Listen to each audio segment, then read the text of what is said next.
मित्रांनो, आपली आवडती मालिका तू अनोळखी तरी सोबती या मालिकेच्या आजच्या भागामध्ये आपण बघणार आहोत की अर्पिता घरी असते आणि तिची बहीण बाबांना सर्व काही सांगत असते की बाबा, आम्ही राजश्रीच्या बर्थडे पार्टीमध्ये गेलो होतो तेव्हा तिची रिंग हरवून जाते.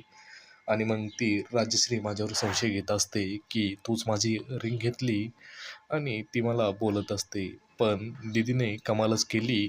दीदीने ती चोरबाईला शोधून काढले आणि सर्वांसमोर तिचा पर्दा फाश केला. पण उलटच झाले बाबा, अशी अर्पिताची बहीण बोलत असते. तर बाबा म्हणत असतात की एवढं सर्व काही झालं आणि तुम्ही मला काहीच सांगितलेलं नाही. तर मग अर्पिताची बहीण म्हणत असते की बाबा, दीदीने तेव्हा त्या बाईला पकडले ना, तर ती बाई दीदीवरच पलटली आणि दीदीला म्हणायला लागली की तू माझ्यावर खोटा आरोप घेत आहे, तूच ही रिंग चोरली आणि माझ्या पर्समध्ये टाकली.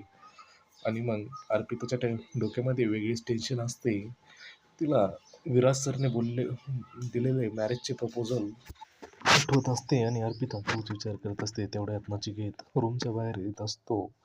नचिकेत ऑफिसला जाण्यासाठी तयार होत असतो. तेवढ्यात अर्पिता त्याचे बूट त्याच्यापाशी आणून ठेवत असते. नचिकेतला धक्काच बसतो की अर्पिताने आज आपल्यापाशी बूट आणून का बरं ठेवले असेल.